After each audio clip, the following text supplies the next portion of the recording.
we're in the end game now. We're coming up to, this is a penultimate session of GFN 2019. It's where you get to mouth off if you want to.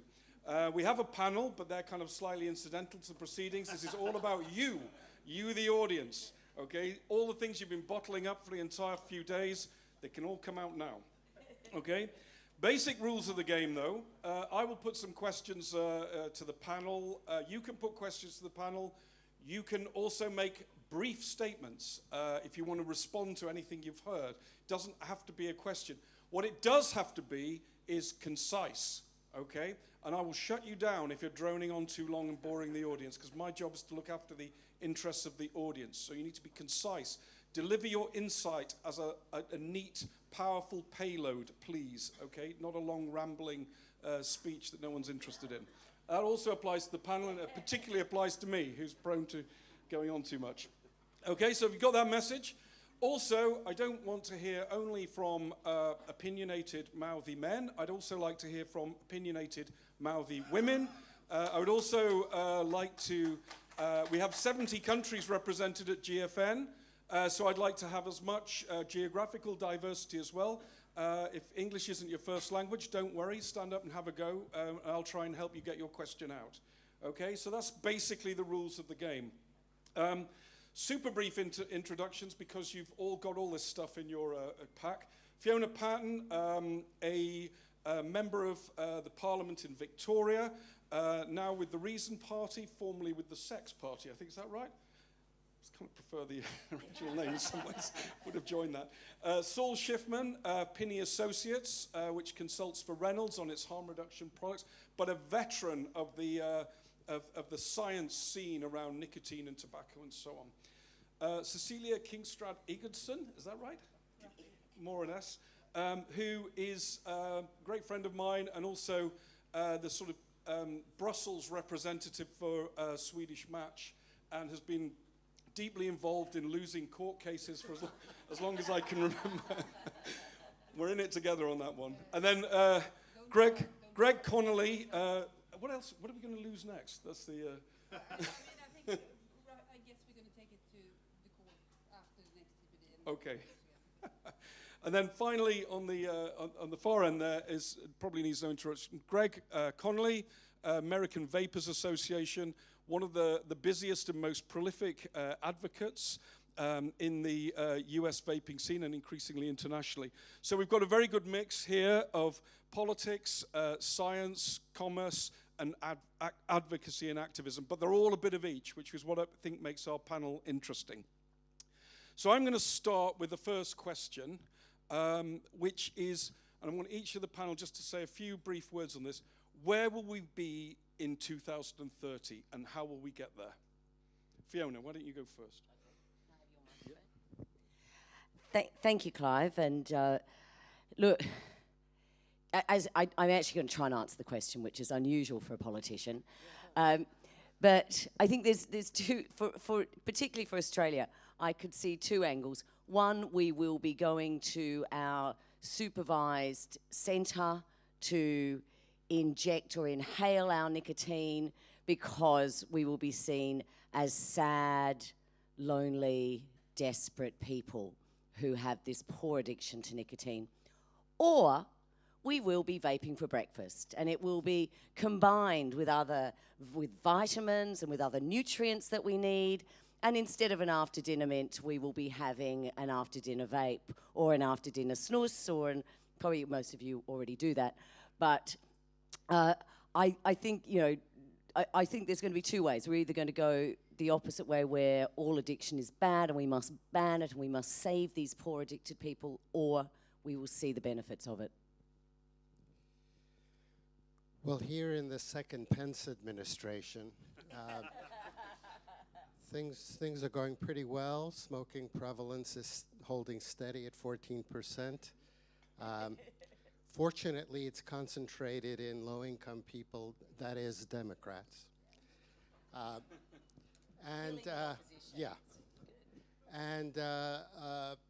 Really, we don't understand why they're not quitting, because these vapor products are available by prescription, and they ought to be using them. Now, it is true that coverage has dropped under Trump care, but still, they really ought to be using them to quit. We do have a small problem with contraband nicotine being added to those very low nicotine cigarettes, but the Border Patrol is working against those cartels, and we think it's going very well. The wall, yeah, the wall is helping.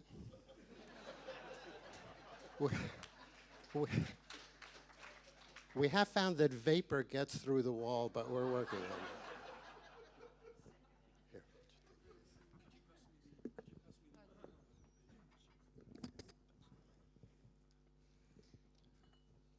2013. 30. 13. Okay, 2013 's sorry. al- We're not coming back. 2013's Sorry. already been a disaster. Yeah, So it was a disaster. I think this development that we're seeing is impossible to stop, and I think it's not the industry that changes; it's the consumers. And if more and more consumers understand the effects of reduced risk products, I don't think regulators or policymakers will be able to stop it. They will make life difficult, and they will come with annoying regulation, but I can't see that this can be stopped. So it's going to be fantastic. We are not going back to combustible cigarettes without filter. We're going the other way. And the more products that people use, the more scared the industry gets, because we need to compete with each other. So I think it's all down to the consumer. So the more you want, the better we have to perform. Okay, Greg? Thank you, Clive. It is a very difficult question to predict the future into 2030, because if this was 2 years ago in 2017, in the wake of the election of President Donald Trump, and you had asked where would we be in 2019, the answer I would have given would have been incredibly optimistic about how the Trump administration would have recognized, along with its deregulatory state, that vapor industry and new age tobacco products, they need deregulation, and they need to not have to go through a multi-million-dollar application process to stay on the market. And here we are 2 years later in the wake of Juul Mania and whatever other tagline you want to assign to it. But I do believe I am a bit more optimistic long-term than my friend Saul. I do believe that in the second term of the Pence administration that we will have a wide selection of harm reduction products available.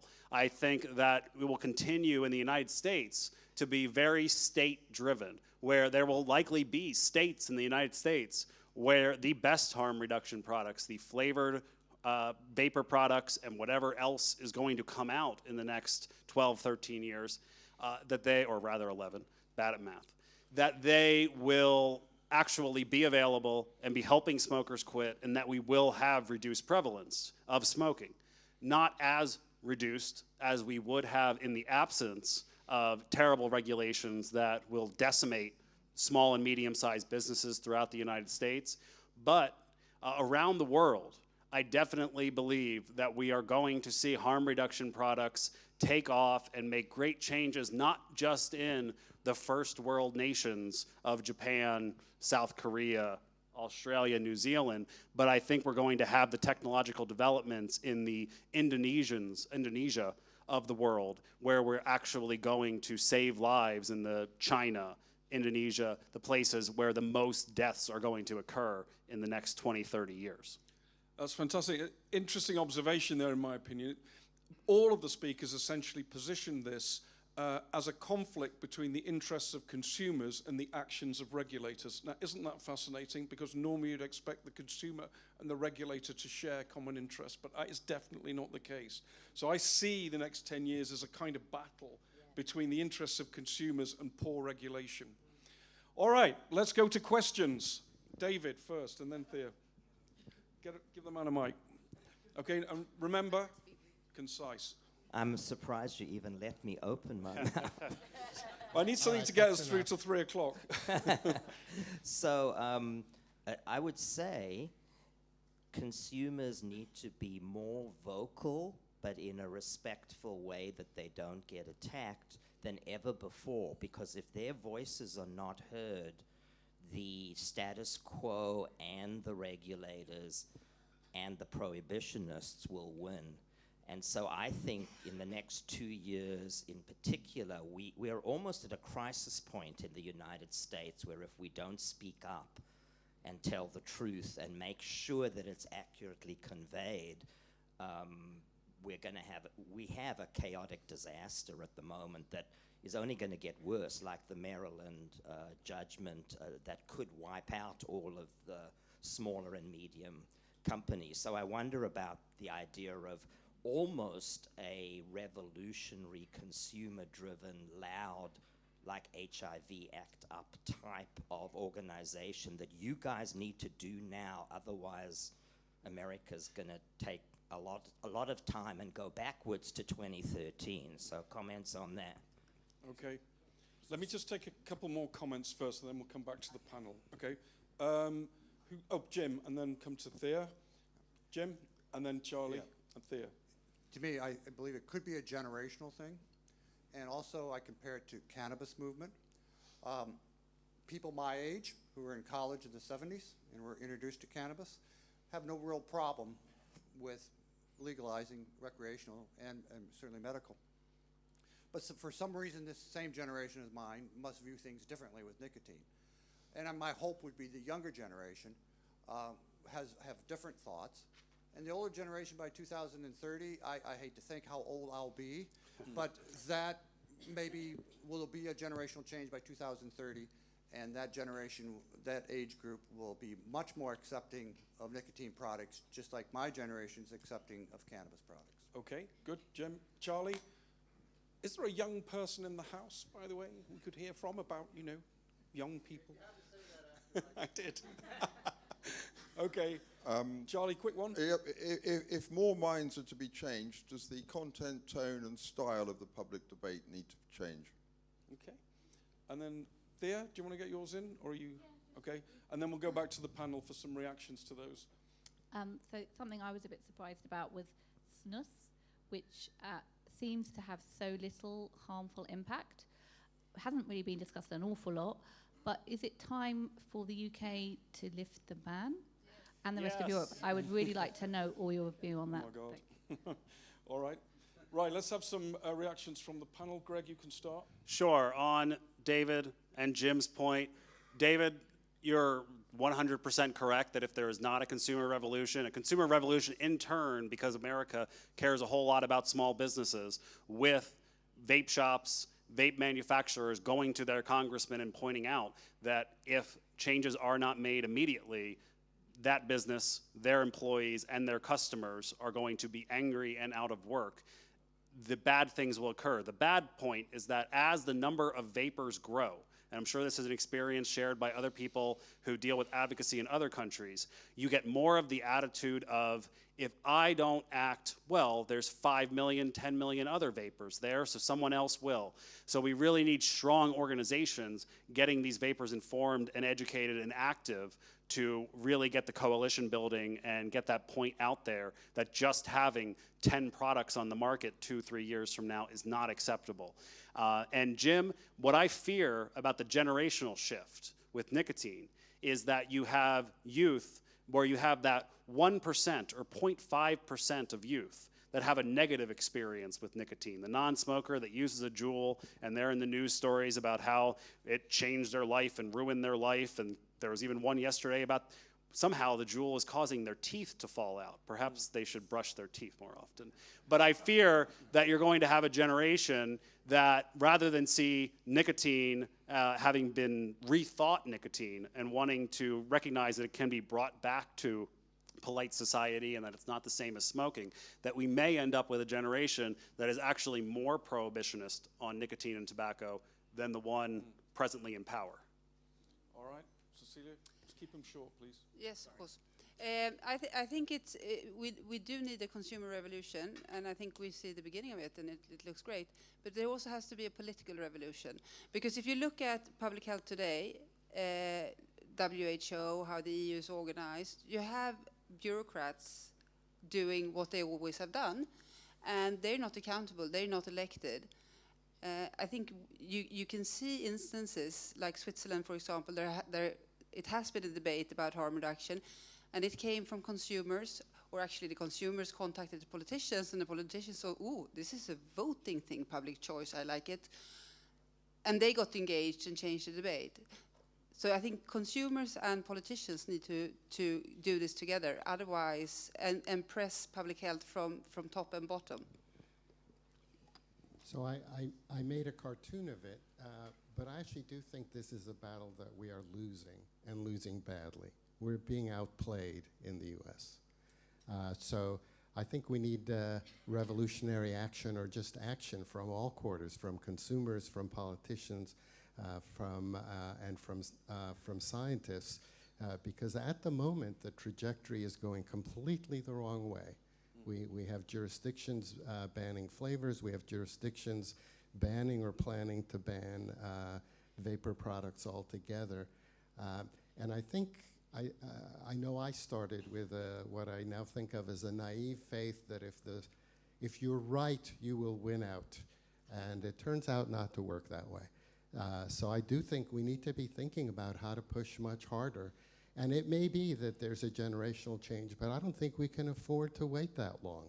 I think lives are being lost, and it's going to be very hard to turn things back. I think this is still the opportunity to get this right. So we need to do more. Thank you. This is my first time at this conference, so I've been really blown away by the consumer action, and it harks back, Dave, and it was really interesting that I've been reflecting on this, that my first harm reduction conferences were around HIV and AIDS, and it was when Australia was actually really brave, and I'm a recipient of that. I worked on sex work law reform, drug law reform, needle and syringe programs, and we understood harm reduction, and we were so good on it, and ACT UP was at the table, and our HIV positive brothers and sisters were at the table. Our consumers are not at the table at the moment, and they need to be. And we need to force our governments to bring the consumer to the table, because this is the only debate where a consumer is not at the table, and I think that's why it's the us and us against them. And we have to come out. And there was, I won't embarrass him now, but someone said to me, coming here is like going to Mardi Gras, if I was gay. It's about being amongst and being able to come out and talk openly about my nicotine use. And we need to get that. And I, as a politician, and my colleagues need to receive that. We need to understand that. And we need to keep harm reduction in the conversation. That is such a key word, and I don't think that's a word that my colleagues in Parliament are getting. They're getting that tobacco users just want an easy way out. That tobacco users don't want to go through the hard yards of giving up and doing the right thing and putting that hair shirt on, that you were having too much fun. But harm reduction is where, and that must be in the conversation all the time. Okay, very good. Can I just ask Saul and maybe David, you didn't bring it up, David, but Saul did, the involvement of scientists as advocates, effectively. What does that look like? When will we see it? No, I don't know. I think, frankly, one of the things that the antis have done very effectively is create an atmosphere of intimidation where people are afraid to express contrary expressions, and they're afraid of endangering their careers. So I think what it would look like is people, just as we have people being vocal when they find 3 atoms of formaldehyde, 3 molecules in a test, we need people coming out when they have positive findings and being advocates in that way. Yet, a quick reinforcer of this.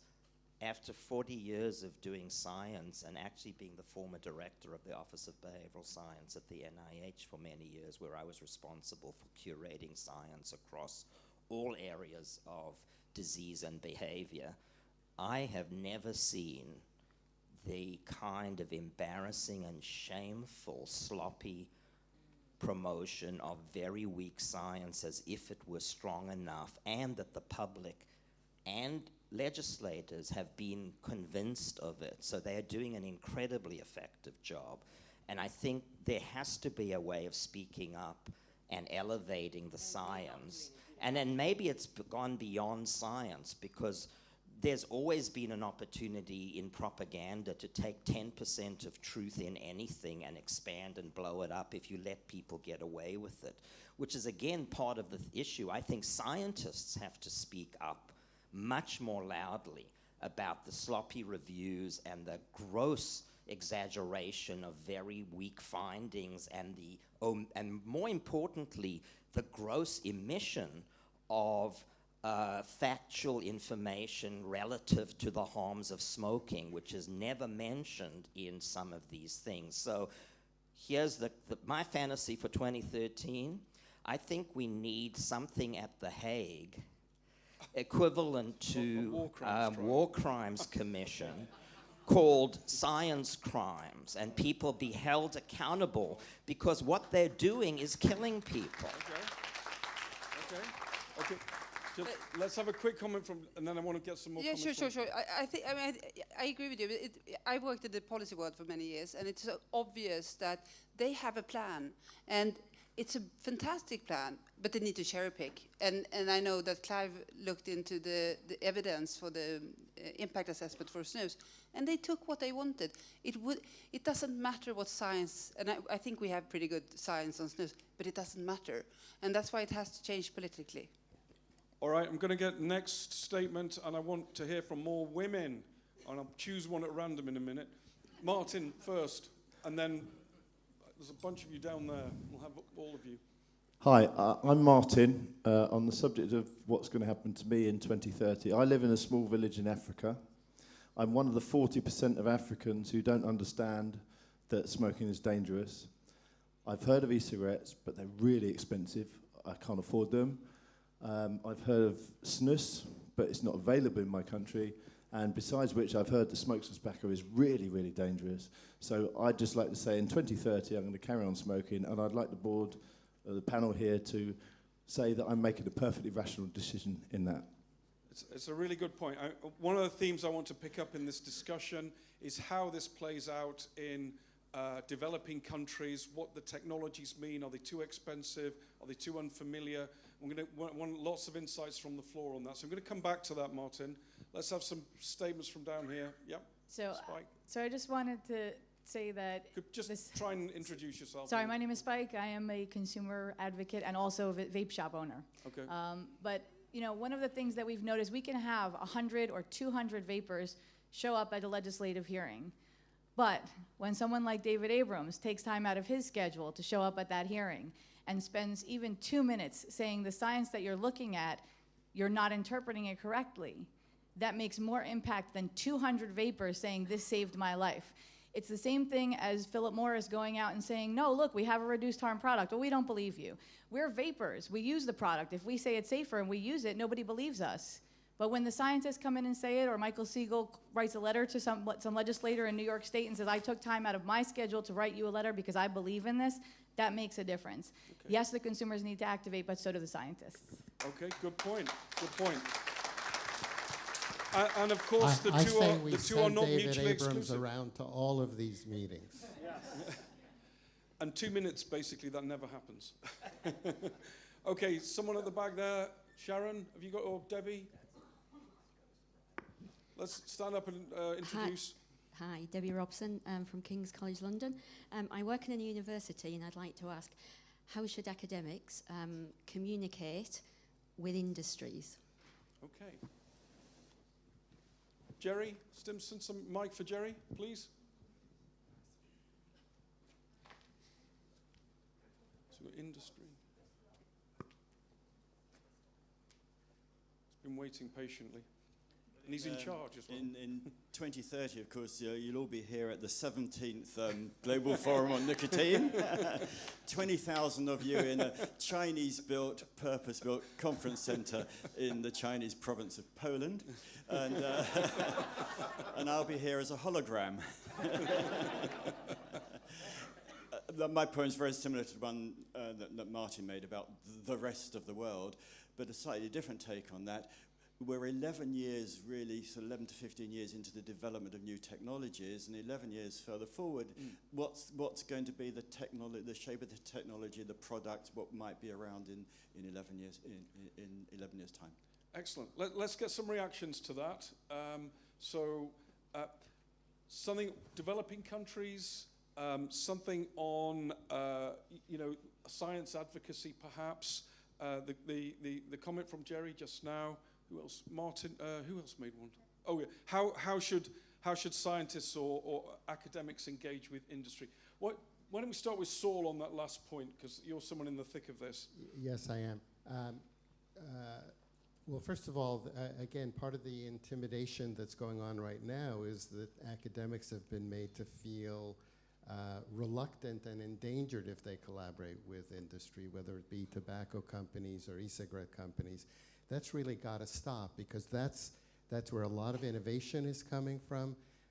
Industry, certainly in the US, is mandated to conduct key research in order to make applications to FDA.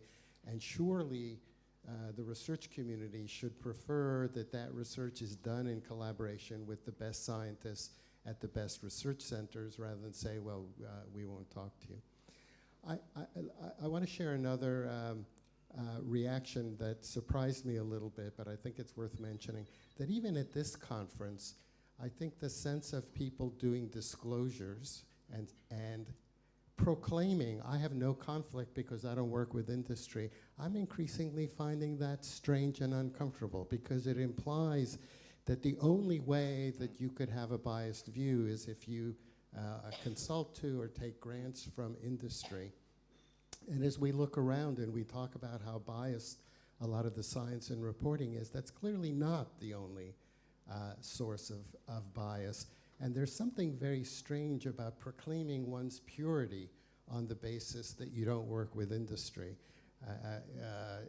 It's almost like you're declaring that you're a hermit. You're in this protected, enclosed room. So I think we need to change the norms around that. That is another thing that has gone very badly, I think. And I think there ought to be a lot more collaboration between industry and academic scientists. Okay. Could I? I'm going to say one more thing, because you started to use the word, how should scientists communicate? And I thought you were going somewhere else. And my answer is, well and simply. And one of the ways that we hurt ourselves, I've had this conversation privately with several people at this meeting, scientists love to make things complicated. And that may be good for the science, but it's awful for communicating to consumers. So one of the things we need to do is to get the word out in a way that's really simple. You know this term, people wish for a one-handed scientist. That is the one that isn't saying, but on the other hand. So we really need to be better about communicating simply and compellingly and honestly to the public. Is there an industry scientist in the room with a view on this point of view? Oh, there's one. Sarah Cooney, please. My name is Sarah Cooney from British American Tobacco. I know that in the UK it can be very difficult for academics to collaborate with industry. But what I would say is that there are no restrictions on coming to visit our R&D site. There's an open invitation to anybody here who'd like to come and tour our facilities. There's no restrictions on talking to industry, learning from industry expertise. There are more and more people in the tobacco industry who've come from academia. There's a whole new community of tobacco scientists. So we understand the sensitivities of how you need to approach industry, and we're very sensitive to that, and we would like to share with you our research and our expertise in whatever way you feel comfortable with. Can I would think that scientists would be interested in what we're doing, actually. I mean, we're a slightly low-tech company.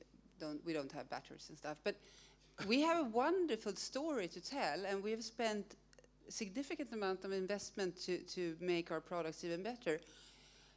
You would think that science would be interested in this, but I think it's the 5.3 problem, because if anyone is in the same room as me, I'm going to corrupt them, and that's the logic of 5.3.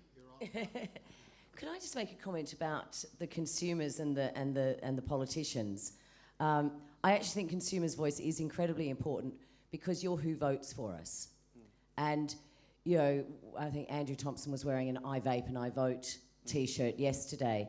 And I think that is important. And I think it's important, and I would love it if the scientists could also collect the data about how many people are using alternative devices. Because still, I heard the Cancer Council, and the other problem with politicians is that they won't contradict police, and they won't contradict the cancer councils. So we need to be able to, I need the simple science on my desk so I can give that to colleagues. But you guys are our voters, and we need to know that when I hear 5% of UK people are using non-combustible devices, I just think, shit, I only hold my seat by 4%. That's a significant number of people that I probably need to start listening to. And I think I heard the Swedish MPs in the EU have all listened around snus and are now openly advocating for snus in the EU. All right. I'm going to actually sorry, did you want to say something else, Greg? Thank you, Clive. First, I am hopeful if you are the African in 2030 who is continuing to smoke cigarettes. I'm hopeful that the work of people like Joseph Magaro, who got one of the awards last night, that his work is going to allow new and innovative products to actually succeed throughout Africa. And on the subject of academics dealing with industry, I come from the area of dealing with state and local legislation where things move very quickly, where if you do not have your ear to the ground and have a lot of sources, sometimes you can very easily miss things. So in my world, the best thing that academics can do is just tell people like myself, not industry, but at least receive money from industry, that please send me information about things that are upcoming. And so there are academics in the US where I can tell them, there's a flavor ban hearing in New York. This is the list of the emails of the members of the committee. This is the clerk.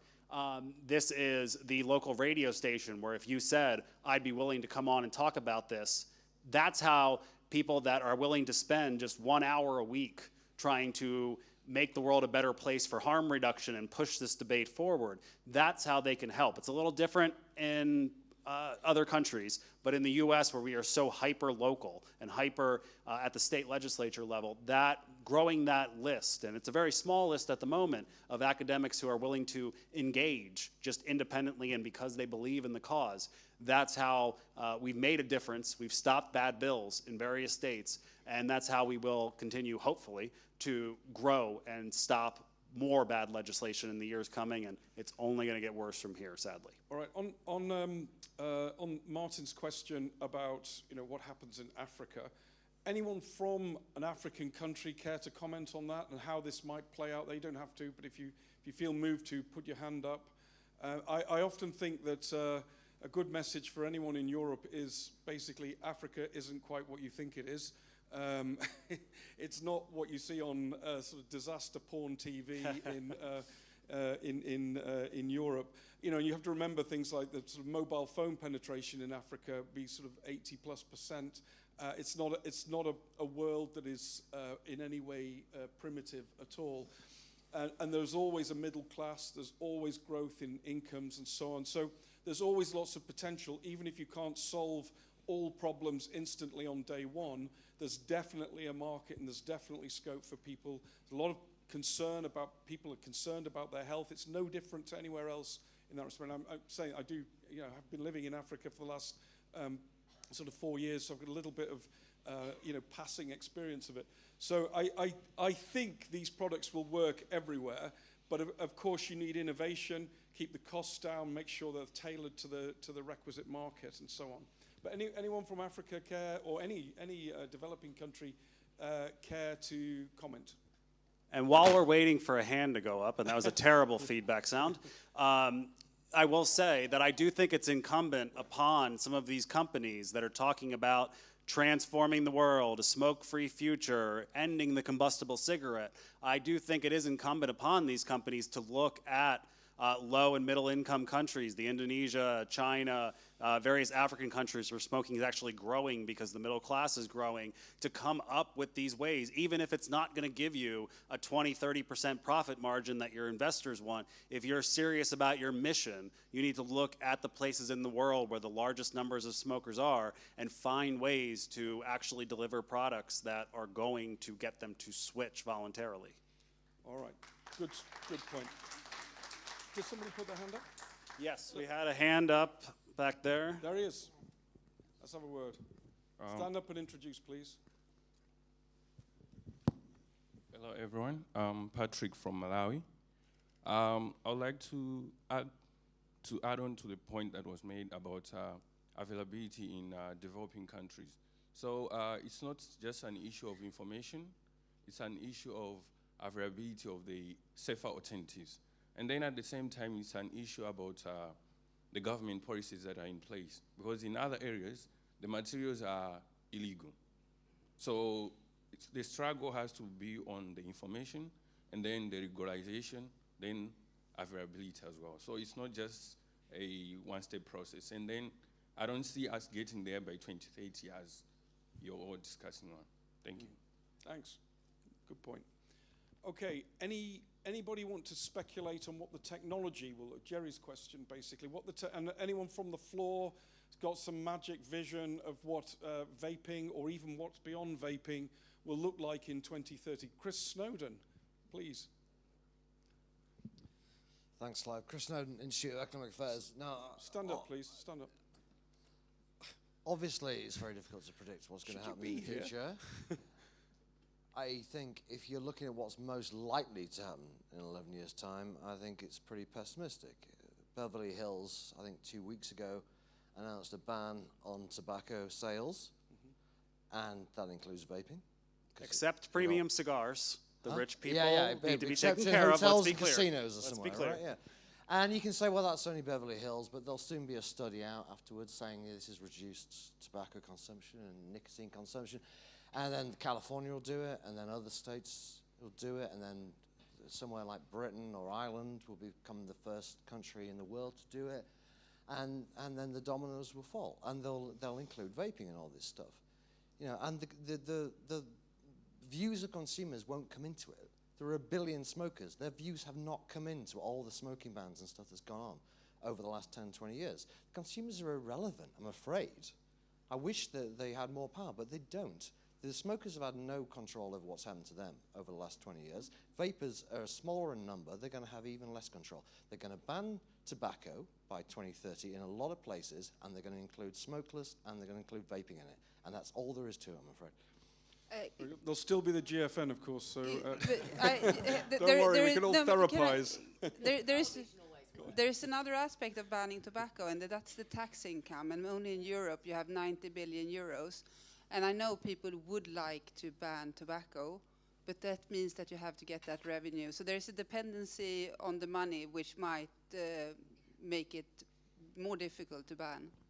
We're trying to ban everything in Australia because that's how we do things. But we've led the way in taxing tobacco out of existence.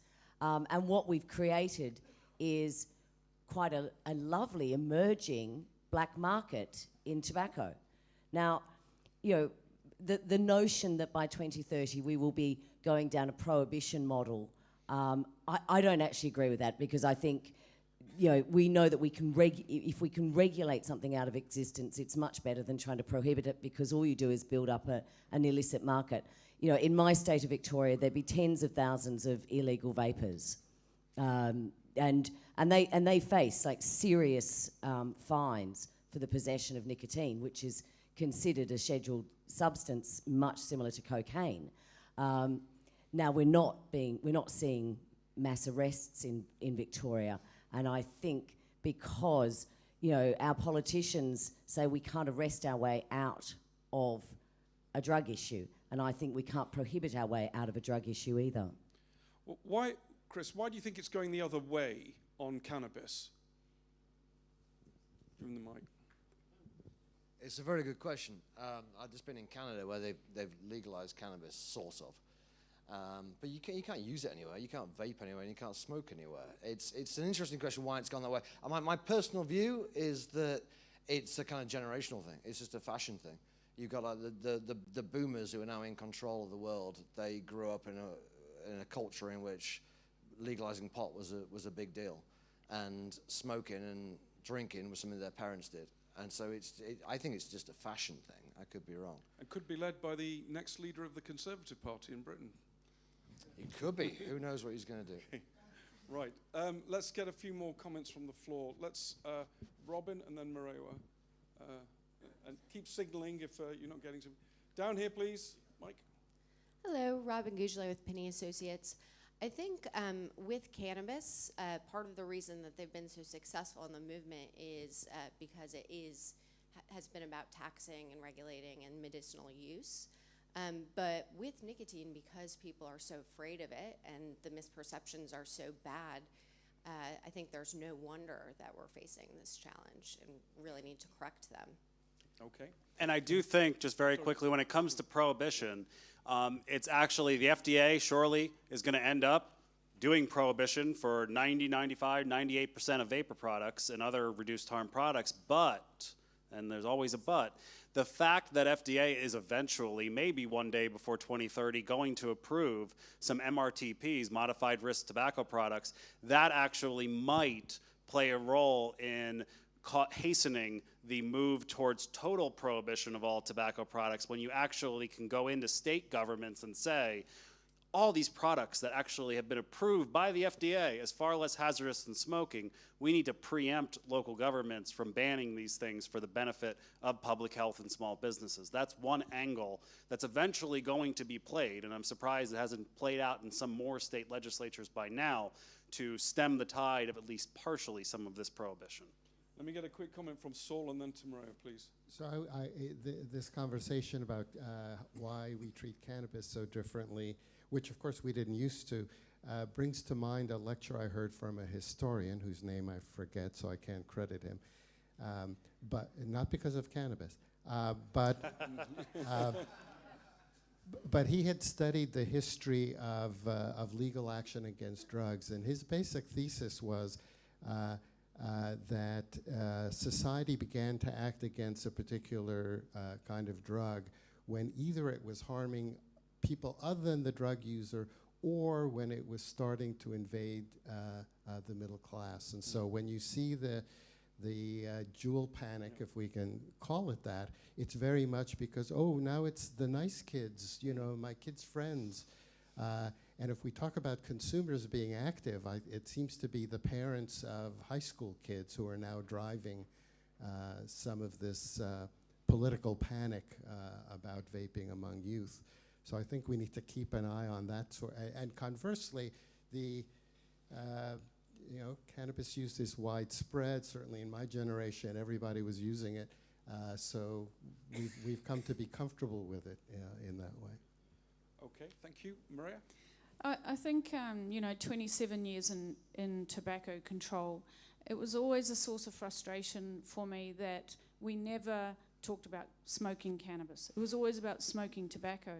And now it's so bad, like, you don't talk about cannabis, don't say anything negative about cannabis. It's like this whole chilling effect, so I'm going to be careful about what I say because, I'll get shot down on Twitter. But so the effects of smoking, we should have been talking about both of them all along. And in 2030, it'll be GFN and C. Now, there's a huge movement, I don't know if you know, there are people who started in making nicotine e-liquids, and they're moving completely out of nicotine e-liquids into liquids for vaping. And in 2015, we were like, no, let's not talk about vaping cannabis at GFN because we don't want that to get out there that people are going to vape cannabis. That'll be bad for trying to get, support for vaping of nicotine. So one of the university in New Zealand, the first one to ban vaping on campus, banned vaping on campus because of they're going to be vaping cannabis. And so we really need to start talking about it. People are vaping cannabis. It is safer than smoking. We need to be talking about the effects of smoking cannabis. Thank you. Can I speak? I did want to say, though, it's about tax. You know, we must not underestimate the amount of revenue that governments get from smoking. Now, US is down to 15%. We're down to 15%. Australia's down to 15%. I'm regular smoking, not daily. And, you know, they're losing revenue, and they're looking for another source. They're looking to demonise sugar, do exactly the same to sugar that they've done to tobacco. Thank you, Chris Snowden, for all your work on that. And cannabis. That's the new tobacco that will be the new source of revenue. Well, both our jurisdictions are considering cannabis at the moment. But just as an example, when we debated the medicinal cannabis bill in Victoria in 2016, it was under no circumstances should the cannabis be smoked. Under no circumstances. So they would only allow medicinal cannabis as long as it was not in a form that it could be smoked. However, I managed to get an amendment up to that said, unless it could be vaped. And there was an acceptance for medicinal cannabis that if a patient was vaping it and that the titration for vaping was so much more effective than sublingual or other forms. So we did get vaping up for medicinal cannabis in Victoria. Yeah, well, I just need to add in New York, the reality is, and I learnt this from Helen Redmond, that the medicinal cannabis is too expensive. So in the end, they're just going to go down to the corner and get the cheaper. Yeah, Australia as well. Yeah. Australia as well. Stand up, introduce. Yes. I'm Eliana, I'm a scientist from the small industry from New Zealand. So, sorry I didn't pick up my hand when you were asking who's a scientist in the industry. I was just shy. Hold the mic a bit closer to that. Sorry, that's all right. So, when you were asking a question, how do I see in science and in like the technology, the development of this technology and a little bit this field, I noticed that we are very focused only on nicotine and vaping, but we don't see that there is a potential on using the same delivery system for other sort of medications like salbutamol, which is used for asthmatics. Many people that have asthma, they don't know how to microdose, they don't know how to use the device properly, and many of them they suffer from anxiety, and sometimes they smoke to calm the anxiety, but smoking kind of makes the problem worse. So I was just thinking, as a scientist that I am, why we cannot develop another sort of molecules that can be placed on these devices or in these liquids and do a lot of things, because if I'm honest with you, microdosing, putting morphine on those devices is something great for a lot of patients that I've seen that they are struggling to get the right dose of morphine, and many other applications. Okay, thank you. Thank you. I've got a question down here, please, and then I'm going to just cause a pause after the next couple. I'm going to change the subject. Yeah, more of a comment than a question. Neil Sherwood, former industry scientist, now consultant. Many in the audience may not have realised that the very start of this conference, one of the satellite meetings was on modelling. In fact, that is predicting what the future is going to look like. So it's a little bit more rigorous perhaps than just asking people around the room. Now, fundamentally, the reason we're using modelling at the moment is to look at how the future will look like with the introduction of new generation products, potential reduced risk products, and how they may impact on public health. Now, there's no reason, as far as I can work, and I would defer to the modelers in the room, because I'm not one myself, why you could also not model regulatory impacts and how they will affect the future market. In fact, you can do it retrospectively. In fact, if you look at the PMI submission on IQOS, that looks like how the market would have looked like had IQOS been introduced in 1990. So in other words, it actually looks at the number of lives which potentially could have been saved if IQOS had been around in 1990 and then the 20 years looking forward. Let's look back. Why don't we look back and see what would have happened if snus had not been banned in Europe? What is to stop that from happening? That piece of work could be done with potentially thousands of lives which could have been saved had snus been allowed to be there. You could take it further. Sorry, Clive, I'm going to put this to you. Let's look at low tar and how that was basically shot down in 2001. Now, basically, what would have happened if low tar had allowed to be expressed and used moving forward for another 20, 30 years? There's potential there to develop studies of that nature. Yeah, I think the snooze question has been looked at. There's a modeler wishes to speak.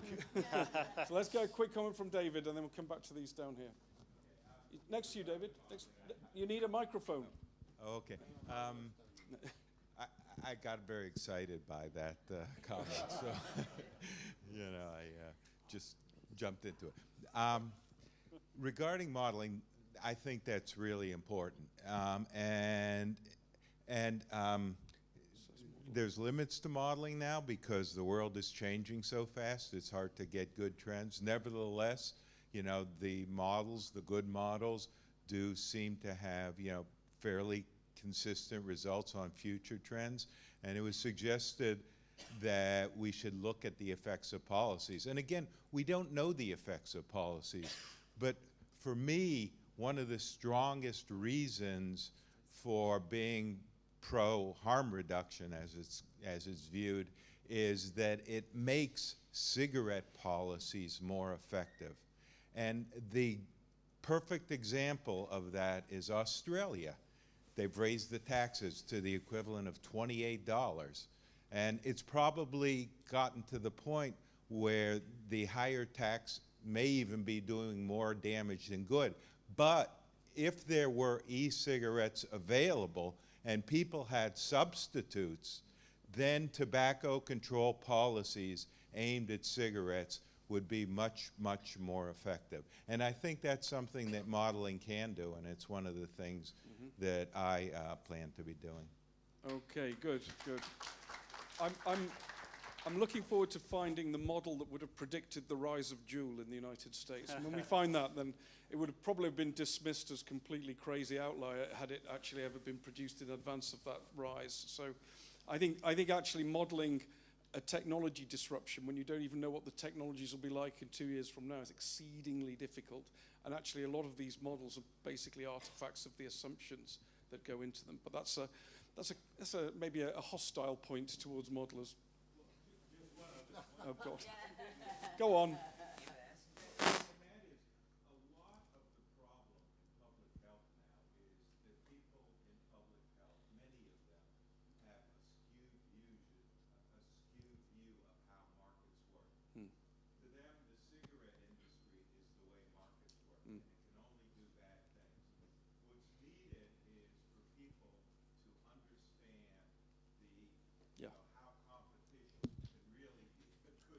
Yeah, I completely support that, David. I mean, some of the sort of insights into business and commerce that you get from the public health side are just embarrassingly naive about the way markets, consumers, innovators all interact together, and that is something that they really do need to improve on, I think.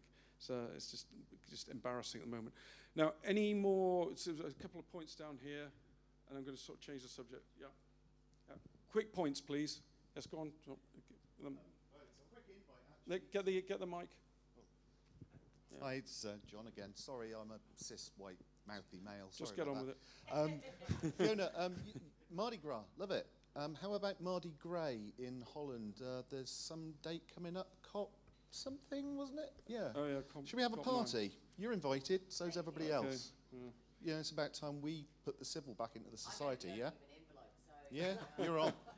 All right. Next comment. Down here, please. I don't have a magic vision. I'm Zed, French tobacconist. I don't have a magic vision for the future, just wishful thinking for the industry. I hope to have in a few years recycled products, recyclable pods, and recyclable coils. Okay. Not now. Gentleman next to you, if you want to say something, yes or no? Okay, or at the lady at the back there. That was mostly an answer more than a question. But if people want to see research centers, even if the tobacco industry also has a very interesting research center, there are independent research centers in France, and I think they will be happy to have visitors. And they work on vaping with very interesting subjects. Thank you. I would say the industry is mostly open to visitors and contact. At the back there, and then yes, okay. Young Affairs, New Zealand. Just in terms of what vaping's going to look like 2030, I would like to say that actually there's some things that won't change. The hand-to-mouth action, the physiological responses to that will actually limit how much they change. So that was Okay. Cynthia, please.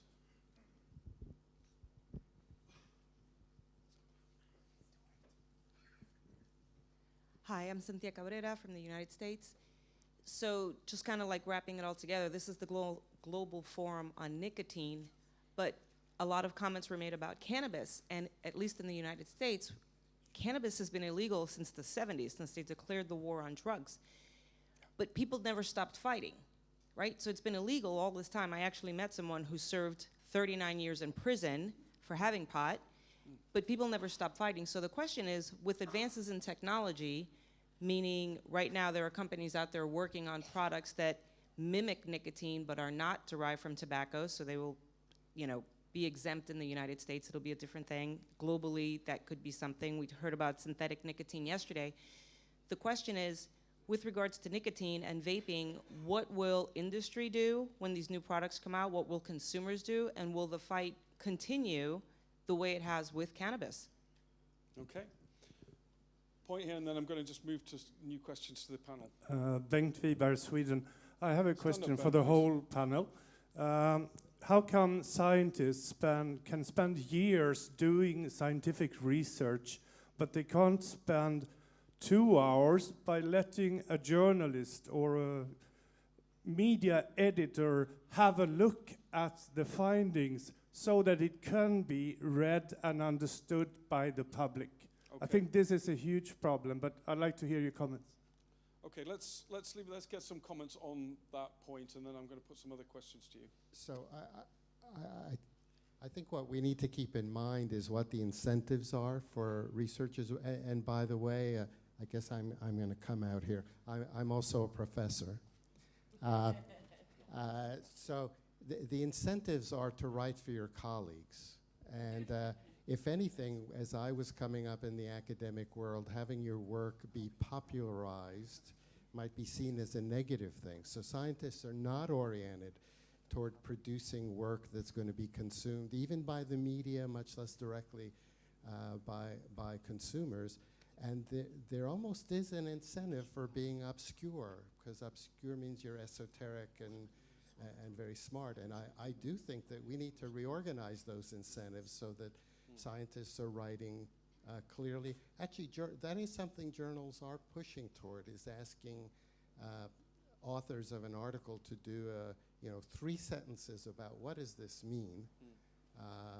And so, but I do think we need to train, encourage, and incentivize scientists to communicate clearly and simply and honestly to the public.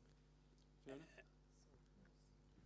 I just wanted to quickly touch on the synthetics and the analogues, because we know prohibition is a tool for invention, and we certainly have seen that with cannabis. We saw a number, every week for some time, we were seeing analogues of cannabinoids being invented and being sprayed onto some sort of green material and sold. And New Zealand certainly was one of the central spaces for that. And New Zealand actually tried to regulate it, which was a really fantastic idea. But what it did is point out that the dangers, another danger of prohibition. And I think if we start seeing analogues of nicotine, we will start seeing that same thing. So I would be advocating, to my colleagues that we need to regulate. And I always said that, if you wanted to stop people from taking bath salts and spice, legalize cannabis, and you see that in states where cannabis is legal, you do not see synthetic versions of it. Just short on the science and how it should be addressed in media. A lot of universities do have media centers and they want to get its results published. Media is not that interested in something that says that there is no risk. They're more interested in, if you eat this bag of crisp, you will die. And so they're sort of focusing on the alarmist science. And I think that the problem is that if people only read that with problems, of course you have an issue. But nice and clean and harm reduction science, there's no interest. Do you want to say on this, Greg? Because I'm going to move to the next question in a minute. Yes, very quickly. As probably the person on the panel that's talked to the most journalists about vaping and harm reduction science over the last 10 years, the sad fact is that on both my hands, I could probably count the number of science and health journalists that truly, unless they are working off of a university press release, can really take a complicated paper and understand and digest and actually explain it in a coherent way. And so that's what we deal with so much in the US and especially the UK with the tabloid sensational journalism you have to deal with even worse than the US. Is if a university press department puts it out, it's very easy to just rephrase that press release and throw on the "but Gregory Conley of the American Vaping Association" at the very bottom of the article by the time 80% of the audience has already tuned out. And so I fear that it's only going to get worse from here in the era of newspapers dying and people more so getting their information off the internet where clicks mean more than anything. So unfortunately, opinion sections, letters to the editors, those are still very good places for people speaking the truth, but actual health communication. And I will say David Levy, Kenneth Warner, David Abrams, their press operations at their various universities have done excellent jobs getting their work out when they put out new information. And I hope more scientists that are putting out real good information put it out so it's not just Clive's excellent summary that he does every week of various journal articles, that we actually have some of that information get out in press release form that's easily digestible, easily communicated to the public. All right, good. I just want to put change tack slightly now in the discussion. We have technologies here that greatly, everybody knows, greatly reduce the risk to a smoker. Smokers seem to like them. There's been a large uptake of them. You know, I think it's 3 million vapors in Britain compared to 6 million smokers, something like that. So incredible change in the marketplace. Everybody's happy. Everybody's paying for it themselves. This is not public money that's going into this. People are protecting their own health on their own initiative with their own cash. What's not to like? So my question is, why is there so much opposition to this? And what is behind that opposition? Where does anti-vaping, anti-tobacco harm reduction opposition actually come from? Why is it there? Who would like to start on that? Greg, you probably have the most of it. I once heard Dr. Michael Siegel from the Boston University School of Public Health sum it up very well, and I always forget one of the points, but it deals with ideology, conflicts of interests, and there's one third point that I always forget, but ideology to me is the largest, where you have a anti-tobacco industry belief, very well-formed, well-reasoned 10, 20 years ago when cigarettes were virtually the only option. But anything that looks like smoking must be evil. Anything that allows the tobacco industry to become good corporate citizens must be evil. That's what drives this, and that's what allows. You may have people at the top, the Matt Myers of the world and such. Their motives are a little bit different than just ideology, but the foot soldiers, the people that are going in mass numbers to city council hearings, it's an ideology, and it is the fact that many of them have jobs at the county and city level that are dependent on tobacco tax revenue, whether or not they think of it or not. And so if they are getting a grant to do anti-tobacco work, that's going to be exactly what there are, and there is no room for minutia when it comes to tobacco control. Greg, the third point was they're angry that they didn't come up with it. Yes. Yes. No, but this is very fascinating. I think it's a good nicotine versus the bad nicotine, and obviously we stand for the bad nicotine because they in order to reach where they want to go, they have to have a very clear enemy, and it wouldn't be logic for them to say we like that part of the company or the portfolio, but not that part. I mean, the narrative becomes too complex then, and then they lose a great strategy. So I think it's simple like that. If you want to win a war, you have to have a well-defined enemy. And it doesn't matter that my company saves more lives than they do. It doesn't matter. My answer would be very similar, except that I don't think it's a thought-through strategy. I think it's something people have stumbled onto. So there came a point where tobacco control went from being a public health initiative to being a jihad, to being a moral crusade. And once that transition took place, the facts sort of didn't matter.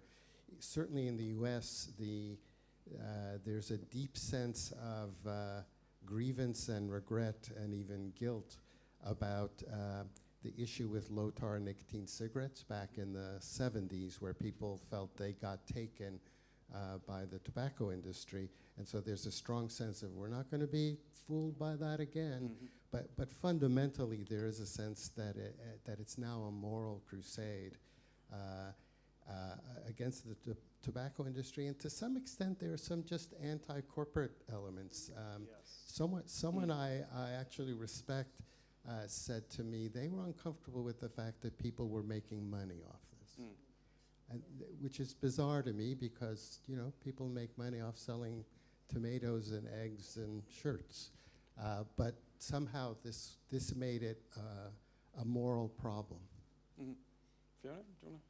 Yeah, I mean, I think I blame the Methodists and the Presbyterians probably, but it is that prohibition on pleasure, and the fact that, and I think as I said before, the fact that you might cease using tobacco and it's not that hard, like that's terrible. I mean, we want some suffering, we want some pain coming out of you. Stop smiling. But I think it's also it's big pharma, it's big tobacco, and every time I raise this in Parliament, I when I go back to Parliament next Tuesday and I speak about being here, they'll say, "Oh right, well you're now just a mouthpiece for big tobacco," and it's really hard to separate that. But I think that's where the consumer can do that. All right, great. Terry. Is it on this point? Yeah, actually, it's just to add to Saul's point, Clive. Just introduce yourself. Yeah, Terry Barnes, policy analyst from Australia, but somebody who's been harassed and bullied by somebody called Simon Chapman. I just actually wanted to make a point about that in just adding to yours. I think one of the reasons that people like Chapman are so vehement and so aggressive is that this is actually disrupting their life's work. All of a sudden, they're fearing becoming irrelevant. They're fearing becoming obsolete. I actually pity Simon Chapman when he gets angry and aggressive, because he feels that everything he's worked for is actually up in the air and likely to fall in a way that he can no longer control. And I think that's a big part of the way that, if you like, the public health establishment is approaching particularly policymakers and politicians. And that relates to, and some of you, particularly those watching the video later, may not have heard her. Spike brought up that third point that Dr. Michael Siegel says drives the anti-vaping, anti-harm reduction beliefs and actions.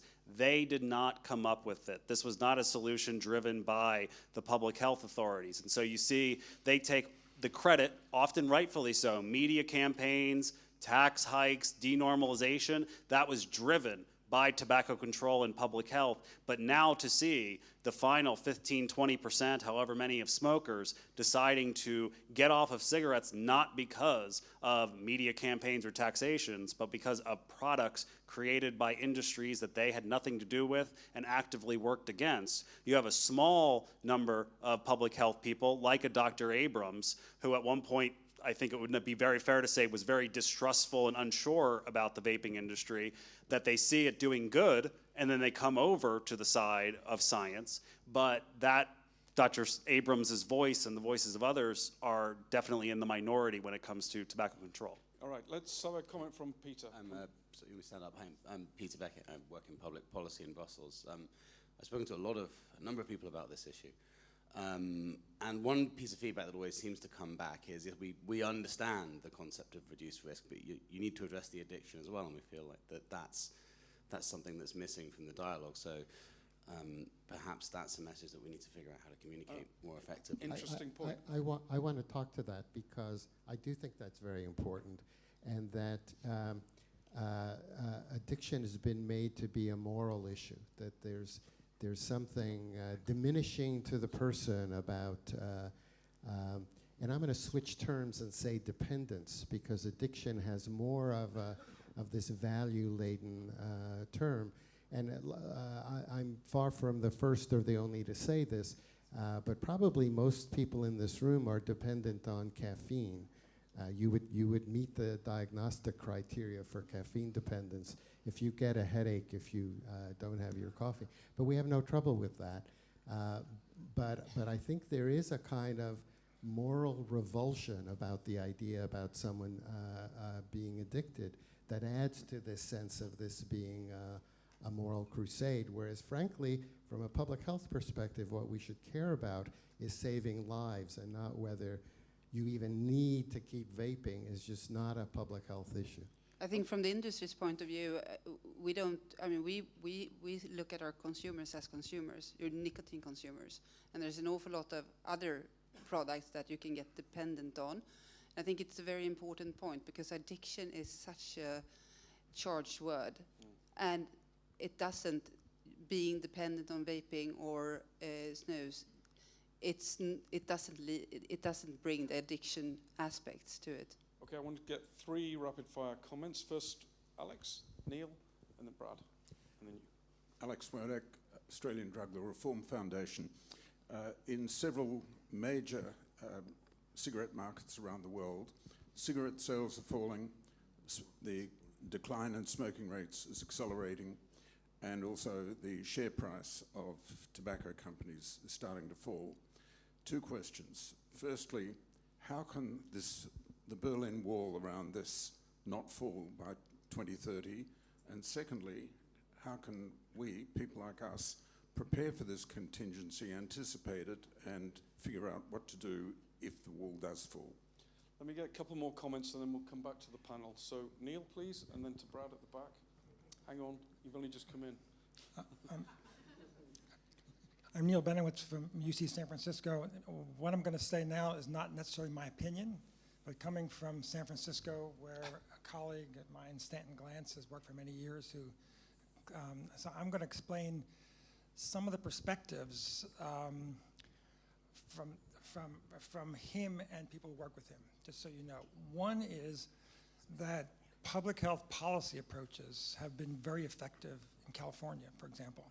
So taxation, public education, clean indoor air has reduced smoking to 10% without any harm reduction. So one question they have is, or one challenge is harm reduction needed if you have the appropriate public health policies? The second is the concern that vaping could undermine cessation for some people in that if there are places where you can't smoke cigarettes, you could vape, and therefore some people might use vaping to sustain smoking. And if you have a society like the US where vaping is not supported like it is in the UK, then it's really hard to know what the balance is in terms of people who are using vaping to quit in the US. There certainly are many, versus those who are not. And that's the second one. The third thing with the tobacco industry, which is extreme, but I can tell you that this is a point of view, that vaping would be embraced if the tobacco industry stopped selling cigarettes totally. Then there's no question, I think even Stanton Glantz would embrace vaping if cigarettes were not sold. Okay. So that's sort of the arguments you're now. I'm not saying I'm supporting this. I'm just explaining so you know what the other side is thinking about. That's very helpful, Neil. Thank you. Brad, do you want to comment on that? Yeah, I was just going to make a quick comment, trying to explain how tobacco has moved from a health issue to a moral issue. You can look back in history, and I've been really informed by Chris Snowden's books, that there was this experiment in the United States about 100 years ago. Does anybody remember that? Yeah, it was about alcohol. And the good news is it turned out so well. Okay. Prohibition, not a great track record. Down here, and then Ray again, and then Roberto. Quick comments, please, if you don't mind. Yeah, go. There. I was looking for the mic, sorry. My name's Andrew DeRosa. I'm an addictions psychotherapist working in Singapore. The clinical definition of addictions is very, very clear. The behavior has to be such that it causes clinically significant distress and incapacity in behavior. So When we look to nicotine and we talk about addictions, we're really talking very loosely. In the addiction world, you have to be losing your job and your family, your money. You have to be losing your health in a very significant way before you'd be clinically diagnosed with an addiction. So we shouldn't throw the word around. Yeah. I mean, well said, but there isn't a universal authority that determines what the definition is. There are many contending definitions, but you're right, that is a common one. Well, there are two very commonly used universal definitions of addiction. One is in the Diagnostic and Statistical Manual of Mental Disorders in the United States. The other one is the International Classification of Diseases published by the WHO. So there are indeed very specific, very specific texts available. No, but I would have to disagree with you that they don't apply to tobacco, because they do, and so they're not necessarily useful. They're meant to help you decide whom to treat clinically, which is a slightly different issue. Okay, Maria, short, Thank please. You. Yep, short. Okay. I don't believe that we're going to get rid of smoking tobacco for a long time. I've been working in Fiji, and as the elders said, things move very slowly. Things will change very slowly. Potentially, they might not stop smoking for another 100, 200 or 300 years. So I think we need to be very careful about, and it's been said before at GFN 2015, throwing smokers under the bus, going on with this, pushing this whole illusion of smoke-free 2025 or smoke-free nation, or we're going to ban tobacco. When you do ban tobacco, what's going to happen for all those people who still smoke, whether they get it on the black market or not? And I know that it's disproportionately going to be my people and other Indigenous people and people with schizophrenia and people with mental illness and people who are marginalised. And all we're going to do is further marginalise them and make their lives miserable and drive people to suicide. We need to be realistic. We need to make sure that we don't become as cultish as the one we've come out of, that I've deprogrammed myself from, and still have to keep doing that. We need to make sure we don't become another, as Simon Clark has accused, echo chamber. And I think that the involvement of consumers is what's going to keep us honest, the fact that they're here, but we need to also involve people who continue to smoke tobacco. Thank you very much, Stang. Okay, Roberto, then I'm going to go back to the panel for a question. Very much on the line of what Please just introduce. I know everyone knows who you are. But Roberto Sussman from Mexico. On the line of what Mareo said, because it's very useful that Neil brought the arguments of the other side. I thank you very much, because otherwise we're an echo chamber. Very good that you brought it up. But these arguments are ethically wrong, but let's say take an utilitarian point of view, okay, we accept them, cigarette is horrible. But they're not applicable to, these are very United States-centric arguments. What happens in other countries? Like, for example, Latin America, fortunately, this denormalization thing has not been very successful. Cigarette smoking is a nuisance, but it's not something horrible. And this helps vaping and harm reduction, because the general public doesn't see much difference between vaping and smoking. And so if smoking is so hated, then vaping will also be hated because it's associated. So the concrete point, in supporting what Mareo said, I think harm reduction should definitely put a red line on this denormalization issue. And we should support, there are many smokers, not only the indigenous people, like just cross the Rio Grande, and you will see there are many smokers that are going to continue smoking, and the normalization we have to put a stop and give options to the smokers. Rather than give them the stick and so on, give them options, new products, new alternatives. But it's an important standpoint to say no more denormalization, even to smoking. Okay, I want to build on that point, and I'm going to go back to the panel. So Neil very kindly ventriloquized the personality of Stanton Glantz into this room. Welcome, Professor Glantz. It's a good idea. It's very good that he did. It's very good. Thank you very much, Neil. What I would like to know. Sorry, I missed. sorry, what I would like to know, what do the panel think of those three arguments? Let me just briefly reiterate them. First of all, we've done pretty well getting down to 10%. Don't stop us now. We're on our way to victory. This is just a distraction. Secondly, this is going to stop people quitting smoking, not going to help them. And then thirdly, something to do with the malign role of the malign role of the industry. Is that a fair representation, Neil? Shh. Right. Okay. So got it. Okay. I'll take that on. Yeah. First of all, yes, we have done extraordinarily. I mean, I think people in this room probably know that other areas of public health and prevention look at tobacco control as the great success of the 20th century and the 21st. But, you know, California's 10%, other places are 15%, other places around the world are still 25%. And it's an incredibly cold-hearted thing to say, let's let those people die off because it may take another 20 years, but we've got it, don't you worry.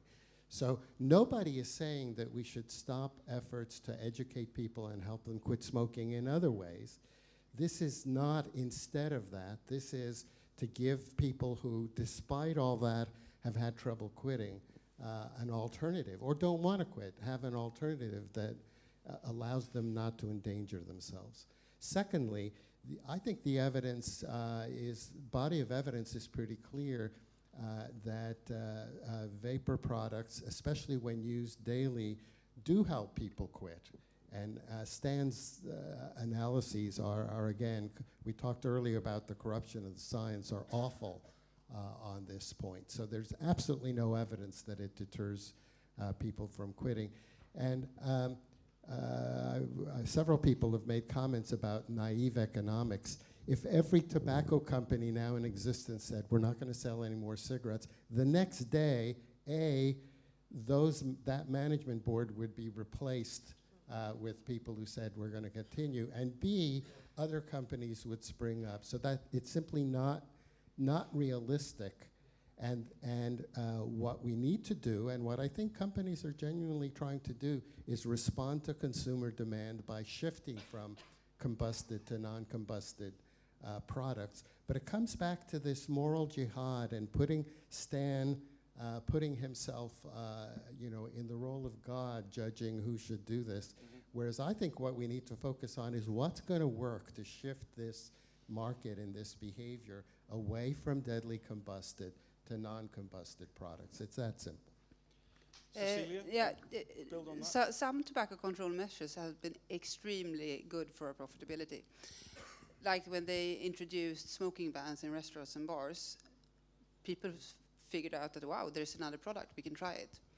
And the second point I wanted to make is that I think Mr. Glantz is full of shit because we sold our cigarette. Polite discourse, please. Förlåt, I'm sorry. We sold our cigarette business 20 years ago, but we're still evil. So it doesn't matter what you do. I think you can say that because it rarely happens. But if it would happen, some other argument would come forward. Greg, do you want to comment, or you don't have to? Those are the arguments that are put to us in Parliament on a very regular basis. I don't know whether I should telegraph the strategy, but I think where New Zealand has gone and the work that they were doing in marginalised communities, that to me that's my wedge with government.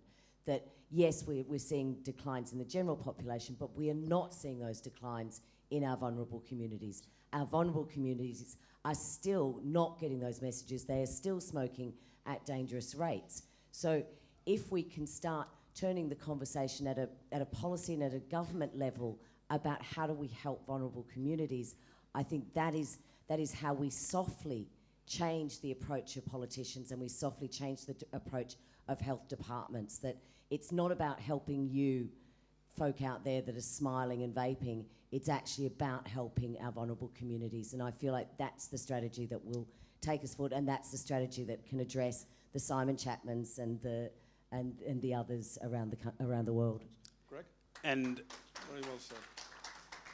as perhaps the only person on this panel who over the last couple of years has actually sat down with Stanton Glantz and had a glass of wine with him, which, by the way, AVA paid for, which is a conflict of interest. I can say the same thing that I said to Stan in between some slight eye rolls during our conversation, that it is a moral imperative that if people are doing something that is negative to their health, that they deserve access to, and this is no great big story here at this conference, they deserve access to and accurate information about these alternative products. And yes, we saw great success in California, and the rate of smoking went all the way down to the 10% level. But in the years prior to vaping products really coming around, 2004 to 2009, adult smoking rates in this country at large stagnated. You saw a very small drop following the Obamacare cigarette tax hike in 2009, 2010. But I fear that if you hadn't had these alternative products come to market and force their way onto the market and to stay on the market through court decisions, that we would not see the much lower adult smoking and youth smoking rates that we see today.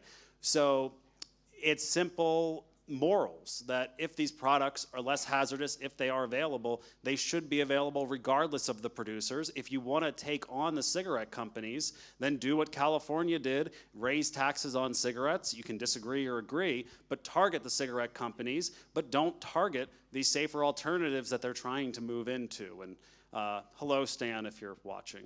So I miss you. We're reaching the very end. Well said. I'd like to add one thing in this. I think Stan's vision is tied up with what I call the master planner's illusion of control. The idea that there are public health professionals that are sort of determining what everyone should do.